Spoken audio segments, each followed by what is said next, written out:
Okay, guys, so this time we're going to do algebra practice. Algebra is a very important skill for this class. If you can get the algebra done, you're going to see just a huge improvement in your ability to do physics problems. Okay, so when you do algebra, usually you're finding x's, you're finding y's, all these nice like letters. What we're going to do is we're going to focus on the equations that we have in physics, mainly the definition of velocity. Velocity equals distance, or displacement actually, but we're going to say distance just to be lazy, divided by time. Okay. Whenever you start doing algebra, they say solve for x or something. We don't have x's, so it's going to be like solve for d, solve for t, solve for v. Whenever somebody says solve for, what they mean is the variable by itself. Okay. This is kind of like my five-step process here. Usually it's not. If it were by itself or it were solved for, I wouldn't be doing the problem. So the next question we have is why not? Why not? Why not? Why not? Okay, why not? Okay, so I look here and let's say I was solving for D. Okay, if I was solving for D, I would need something that says like D equals. Why does my equation not look like D equals, right? Okay, so we'll get to that in a second. So you probably already know if you're savvy. Well, D is not by itself, or D is not solved for because there is a T on the bottom dividing, okay? So that's actually our third question. What function is the undesirable thing, like T? What is T doing with D? And in this case, it's dividing.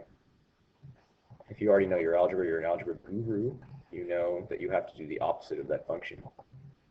So if T is dividing, to undo a divide by T, I would have to multiply by T, right? Let's go ahead and move this bad boy out the way. And of course, you probably guessed, if there are 5 steps, the last step is going to be the golden rule of algebra, right? The golden rule of algebra is what you do to one side, do to the other. Okay. So let's see, so I multiplied by t, right? It's going to cancel out. And whatever I do to one side, I have to do to the other, right? Notice there are no numbers, but I can still move everything around algebraically. Nasty. And you are done. Okay, that's how you would solve for D in that case. Okay. Now, I'm going to take this exact same problem. Okay, you can go ahead and pause this and redo it if you need to. But I'm going to get rid of this real quick, okay, just so I can work with the same equation. Okay, let's move this out the way. Now, this time, if I were solving for T, I'm going to show you like the real nasty old school way, how to do this. The real nasty old school way. So back in the day, maybe your teacher goes, you have to multiply by t to get out of the bottom. Multiply both sides. TV equals d, but now t is by itself, so I have to divide by v, divide by v. T equals d over v, right? So that's the old school way. We don't need to do it like that. I'm going to show you a shortcut. So don't memorize that.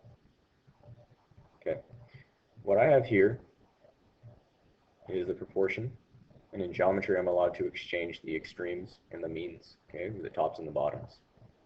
You don't need to know that either. All you need to know is that if you have a top letter on top and a letter on bottom and you need to switch them out, you can do that. I call it a swap. Swap. Okay, that's the German pronunciation of swap. It's fun. Okay, so the T is going to take the place of the V, and in my class, this is all the work you need to show to substitute or to switch something around algebraically from the bottom to the top. Okay, so my equation would be T equals V divided by V, and this works with any equation with a variable on top and a variable on bottom. Okay. All right. So you have another equation right under this problem in your worksheet. It is this guy right here.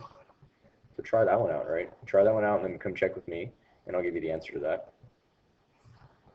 Okay. But you should practice that one because it looks very similar to this guy right here. Okay, so I'm going to erase this. You can always come back to it if you need it. Okay, move this out the way. Let me give you another equation you're going to see. Okay, here we go. This guy right here. I'm going to solve this one real quick, so that way you can practice it as well. I would like watch how I do it and then try it yourself. Okay, so this 1/2 is actually the same as saying a divided by 2, right? So how do I get rid of a divide by 2? Multiply by 2, right? Multiply by 2 to get rid of divide by 2.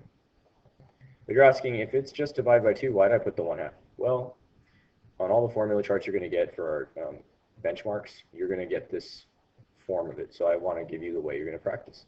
I wouldn't give you an equation that is different from the way you're going to be assessed. Okay? But it's the same. How do I get rid of a divide by 2 or multiply by 1/2? I would multiply by 2. It's really just 2 over 1, right? Just cancel out. Okay. Whatever I do to one side, do to the other. 2d equals, and I rewrite my line, whatever survives, or at squared. Sorry, that was messy. Okay. Now I go through my list again. Is the variable a by itself? I'm trying to solve for a. No. Why not? Because there's a t squared. What is t squared doing with a? Well, there's no sign in between. There's no plus. There's no minus. There's no division sign or slash. So it must be multiply. So how do I undo multiply by t squared? Divide by t squared. Okay. Whatever I do to one side, do to the other. Right? And then we're just following these steps. So I have 2d divided by t squared. Gross. 2d divided by t squared is equal to a. All right, that's how you would solve that. Cool or what? Okay, so try that out on your own. You're more than welcome to go back in the video and watch it again. Practice that. See how you do. Maybe just one more. Just to kind of get it, if you're really comfortable with all this. Okay, you'll see this a little bit later in the year when we get to like momentum, impulse. These subscripts, these I, you say m sub I, v sub f. Okay, m sub I times v sub f. This just means initial and final. Okay. This should actually be, these should both be initial. I don't know why it says that. So change that. This should both be, this is initial. These are both final. Okay, these are both final. Okay, my mistake. Okay, now when we're solving for these, let's say I wanted my equation to be m sub I equals, solve for m sub I or m initial. What I would do is I'd go through this process. Is m sub I by itself m sub I? No. Why not? There's a v final or a v initial. What's v initial doing with m initial? Well, there's no sign in between, so it must be multiplying. What's the opposite of multiply by v sub I? Divide by v sub I. Okay, and whatever I do to one side, do to the other.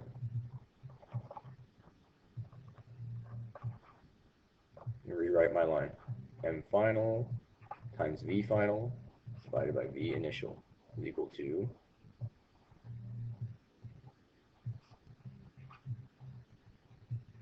m initial, mass initial. Okay, and this is the same for every single one of these. Are just one-step algebraic processes. Okay, so that's about it. Practice these. You have a couple other ones on your page that look very similar to this. Just try it out. Anything that has like a square, don't worry about it right now. If it's circled, you see anything like this? All right, we saw this earlier. Don't worry too much about the t squared for right now. We'll get to that later when we get to the next chapter. Same thing with this guy. You have this at the bottom of the page. Just go ahead and focus on solving for r. Don't worry about solving for v squared right now, because that's a square root. If you can do it, try it and come check with me. But this guy is probably the toughest one you're going to have, and you can do this one. Okay, so try this out and come check with me. All right, good job. Let me know how it goes.